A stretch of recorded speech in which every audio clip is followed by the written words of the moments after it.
আসসালামু আলাইকুম new first year. How are you doing? আসলে গতকালকে একটা ভিডিও দিছিলাম যেটা আমি বলছিলাম যে আজকে আমি ফার্স্ট ইয়ারে যা যা দরকার জানা দরকার ফার্স্ট ইয়ার স্টুডেন্ট হিসেবে সব বিষয়গুলো খুব সংক্ষেপে আমি এক্সপ্লিসিটলি বলে দেওয়ার ট্রাই করব। ফার্স্ট ইয়ারে যখন আসলে মেডিকেলে আসা হইলো, একেবারে শুরুর দিন তো ওরিয়েন্টেশন হবে, যেমন 17 তারিখ ওরিয়েন্টেশনের ডেট দিছে। সো ওরিয়েন্টেশন হবে। এই ওরিয়েন্টেশনের দিনে মেইনলি যে জিনিসটা হয় যে টিচারদের সাথে স্টুডেন্টদের ইন্ট্রোডাকশন করানো হয়। ফার্স্ট স্টুডেন্টসরা যাবে, স্টুডেন্টসদেরকে ফুল দিয়ে বরণ করে নিবে এবং স্টুডেন্টদের সবার নাম হয়তো বা দেখাবে স্ক্রিনে এবং সবাইকে এক এক করে ডাকবে, ফুল দিবে, ওই যে বললাম ওইটা দিয়ে হচ্ছে বরণ করে নিবে। এরপরে এক এক করে প্রত্যেক ডিপার্টমেন্টে ওই কলেজে কে কে কে টিচার্স আছে ওই টিচার্সদের সাথে একটু ইন্ট্রোডাকশন করে দিবে। কে কোন ডিপার্টমেন্টের টিচার্স, কোন ডিপার্টমেন্টে কয়জন টিচার্স আছে, কে কে আছে, সবার নাম বলবে। সেভাবে সবার সাথে সবার ইন্ট্রোডাকশন করানো হয়। এবং হয়তোবা ফার্স্ট ইয়ারে আমরা জানি 3টে ডিপার্টমেন্ট থাকে, অ্যানাটমি, ফিজিওলজি, বায়োকেমিস্ট্রি। এই ডিপার্টমেন্টের সাথে স্পেশালি একটু আলাদা করে হয়তো ইন্ট্রোডিউস করানো হবে। ওই ডিপার্টমেন্টে নিয়ে একটু ঘোরানো হবে যে কোনখানে ক্লাস করবা তোমরা। তো এই বিষয়গুলো হয়তো দেখানো হবে। তো এটাই অল অ্যাবাউট ওরিয়েন্টেশন ডে।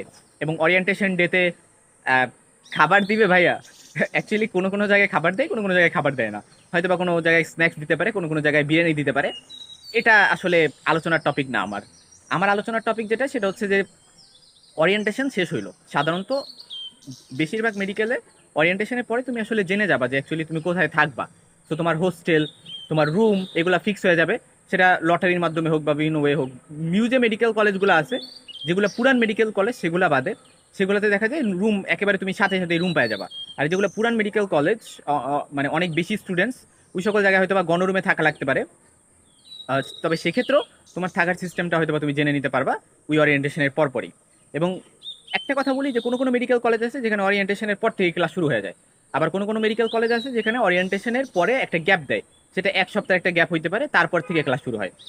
এবং ক্লাস যখন শুরু হবে, ক্লাসে তুমি আসবা, তখন অবশ্যই মনে রাখবা যে তুমি কলেজে তো যে জিনিসগুলো নিয়ে আসবা, সেই জিনিসগুলা এর মধ্যে কিছু জিনিস আছে যেটা কলেজই তোমাকে প্রোভাইড করবে। যেমন ধরো ফর এক্সাম্পল নতুন যে মেডিকেল কলেজগুলো আছে, নতুন বলতে যেগুলাতে অনেক বেশি স্টুডেন্টস না, নতুন নতুন বিল্ডিং আছে, অনেক সুন্দর সুন্দর হোস্টেল আছে, ক্যাম্পাসটাও সুন্দর। সো ওই টাইপের মেডিকেল কলেজগুলোতে দেখবা তোমাকে সব কিছু প্রোভাইড করা হবে।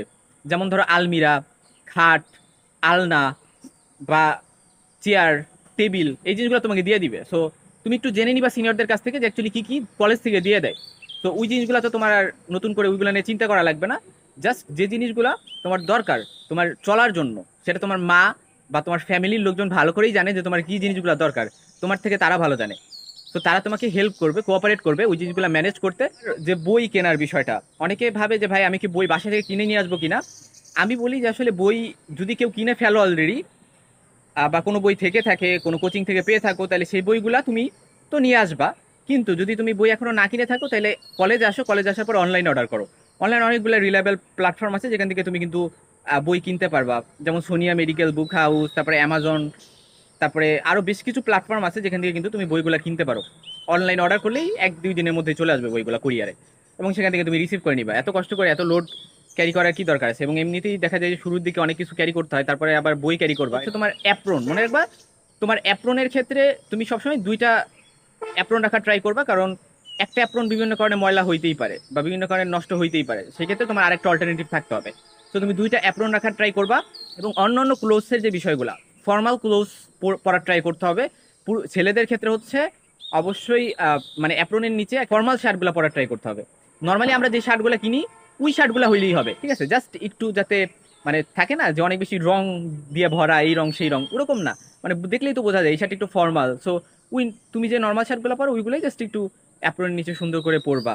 এবং যে প্যান্টটা পরবা সেটাও যেন এক কালারের প্যান্ট হয় এবং নর্মাল প্যান্ট হয়। এবং জিন্সের প্যান্টগুলো অ্যাভয়েড করার ট্রাই করতে হবে, জিন্সের প্যান্ট পরা যাবে না। তো পরলা এবং অ্যাপ্রনটা সুন্দর করে বুতাম লাগিয়ে চলাফেরা করবা। তো অনেকে ভাবে যে ফার্স্ট সেকেন্ড ইয়ারে অ্যাপ্রনের বোতাম খোলা যায় না। সো এটা কেমন কথা, আমি অ্যাপ্রনের বোতাম খুলে চলবো? কিন্তু অ্যাকচুয়ালি অ্যাপ্রনের বোতাম খুলে চলাটা কোনো ভদ্রতা আমার কাছে মনে হয় না, বা ওটা কোনো মজাও আমার কাছে নাই। আমি এখন ফাইনাল ইয়ারে, আমি কিন্তু এখন অ্যাপ্রনের বোতাম লাগাই চলি। এবং এটা আমার কাছে ভালো মডারেট মনে হয়। ইভেন আমাদের কয়েকজন স্যার আছে যারা অ্যাপ্রন পরে, তারা অ্যাপ্রনের বোতাম সবসময় লাগাই চলে। আচ্ছা, এই বাদে ফার্স্ট ইয়ারে আর তেমন কিছু কেনা লাগে না। অনেকে বলবে যে BP, blood pressure machine, stethoscope, এগুলা হয়তো বা লাগবে। আসলে এগুলার অতটা ইম্পর্টেন্স নাই। আর মেয়েদের ক্ষেত্রে যারা পর্দা করে তাদের ক্ষেত্রে অ্যাপ্রনের উপর দিয়ে বোরকা পরা, এই জিনিসটা খুবই কমন, এবং মেয়েরা তো বোরকা পরতে পারবে, এবং তা বাদে হিজাব পরা বা নর্মাল যে মেয়েদের ক্লোথ সেটা তো মেয়েরা পরবেই, সমস্যা নেই কোনো। আর জুতার ক্ষেত্রে ভালো একটা জুতা পরা উচিত, মানে জুতা বাদে আমরা নর্মালি শু বলতে যেগুলোকে বুঝি, ওই শুগুলা বাদে অন্য কোনো শু পরা উচিত না। যদি কোনো পায়ে কোনো সমস্যা না থেকে থাকে তো অবশ্যই একটা ফর্মাল শু, স্পেশালি ব্ল্যাক কালারের হইলেই ভালো। আসলে মেডিকেলে আসার পরে পড়াশোনা নিয়ে অনেক ডিফিকাল্টি ফেস করতে হবে, কারণ সবকিছু ইংরেজিতে পড়াশোনা করা লাগবে। আমরা বেশিরভাগই বাংলা ভার্সন থেকে বিলং করি। এক্ষেত্রে মেইনলি আমি স্টুডেন্টদের মাঝে যে জিনিসটা দেখছি, সবার থেকে বেশি ডিফিকাল্টি ফেস করা হয় অ্যানাটমি নিয়ে, হ্যাঁ। আর হয় কি যে নর্মালি ইন্টারমিডিয়েটে থাকতে বা তার আগে থাকতে আহ, একটা টিচার থাকা, ওই টিচার কাছে প্রাইভেট পড়া বা প্রাইভেটলি পড়া, সেটা অফলাইনে হোক বা অনলাইনে হোক, এইভাবে প্রাইভেটলি পড়ার একটা টেন্ডেন্সি থাকে। তবে মেডিকেলে এসে এরকম কোনো টিচারের কাছে প্রাইভেটলি পড়ার কোনো ট্র্যাডিশন কিন্তু নাই। ক্লাস করে এসে নিজেরই পড়তে হবে, নিজেরই পড়াশোনা করতে হবে, এবং এই নিজের পড়াশোনা করার জন্য কিন্তু ইউটিউবকে ফলো করতে হবে। সো ইউটিউব এর বিভিন্ন ভিডিওস আছে, বিভিন্ন চ্যানেল আছে যেগুলো ফলো করা উচিত। কোন চ্যানেলটা ফলো করা উচিত সেটা আমার চ্যানেল অলরেডি ভিডিও দেওয়া আছে। অ্যানাটমির জন্য doctor Chandana Sarkar, we like anatomy, এরকম দুইটা চ্যানেল আছে। এই দুইটা চ্যানেল বাংলাতে, এই দুইটা চ্যানেল ফলো করা যাইতে পারে। তবে আসলে আমি চ্যানেল কোনটা কোনটা ফলো করতে হবে সেটা আমার ডিটেলস ভিডিও আছে। যে কোনো একটা টপিক কিভাবে পড়া উচিত সেটা আমি বলছি, কিন্তু পড়ার সিকোয়েন্সটা এমন হওয়া উচিত যে ওই টপিকে ফার্স্ট একটা ভিডিও ইউটিউবে সার্চ দিয়ে দেখা উচিত, তারপরে বইয়ে আসা উচিত, ওই টপিক পড়া উচিত।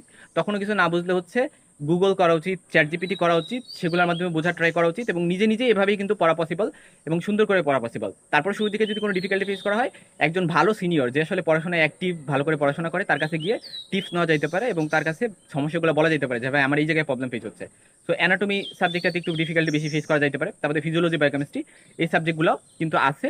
তো ফিজিওলজি সাবজেক্টটা জন্য বুঝে পড়াটা অনেক ইম্পর্টেন্ট। ফিজিওলজিতে আমার একটা কোর্স আছে, কমপ্লিট ফিজিওলজি কোর্স। আমি সেই কোর্সে পাবলিসিটি করতেছি না, কিন্তু ফর শিওর আমার কোর্সটা অনেক এফেক্টিভ আমার কাছে মনে হয়েছে। যে এই কোর্সে কিন্তু তোমরা এনরোল করতে পারো, কারণ কোর্সের ফি অনেক বেশি কম, এবং এই কম ফিতে তোমরা এনরোল করলে অ্যাটলিস্ট গাইডেন্সটা পাবা যে ফিজিওলজি পড়া কিভাবে উচিত, এবং তোমার ফিজিওলজি পুরো সিলেবাস এখানে কভার করে দেওয়া আছে 110+ লেকচার্সের মাধ্যমে, এবং ফি এত বেশি কম যেটা আসলে তোমরা মানে খুব সহজেই সবাই অ্যাফোর্ড করতে পারবা, each and every single student afford করতে পারবা। আর বায়োকেমিস্ট্রি সাবজেক্টটা সহজ, এটা তোমরা এমনিতেই পারবা, জাস্ট বই পড়লেই হবে। আর পরের সিকোয়েন্সটা তো বললাম, না বুঝলে ভিডিও, বই, তারপরে হচ্ছে গিয়ে চ্যাট জিপিটি, গুগল, এগুলা। আর বই পড়বো না গাইড পড়বো, এটা নিয়ে আমার ভিডিও আছে। আসলে বই পড়বো না গাইড পড়বো, আনসার হচ্ছে যে বই পড়তে হবে, গাইডও পড়তে হবে, দুটোর কম্বিনেশন থাকতে হবে। এটার জন্য ডিটেলস আমার ভিডিও আছে, আমার প্লেলিস্ট চেক করবা, ওইখানে টিপস ট্রিক্সের যে ভিডিওগুলো আছে ওইগুলোর মধ্যে আছে। বোনস কেনার ক্ষেত্রে বোনস কেনা লাগবে। অ্যানাটমিতে একটা সেকশন আছে বোনসের সেকশন, যেটাতে তোমার বডি সবগুলা বোনস পড়তে হয়। তো ওটার জন্য হচ্ছে তোমার বোনস তো পড়তে হবে, সেজন্য তোমার বোনস কিনতে হবে। তবে বোনস মনে রাখবা অবশ্যই ভাগে কিনো। ভাগে কিনো বলতে রুমমেট 4 জন যদি থাকো, 2 জন মিলে এক সেট কিনবা, ঠিক আছে? 40,000 টাকা যদি বোনসের দাম হয়, 20,000 করে ভাগ করে দিবা। পরে যখন সেল করবা তখন ও 20,000 করে তো ভাগ করে সেল করবা। তো এভাবে আসলে আসলে বোনসের বিষয়টা ডিল করে নিবা।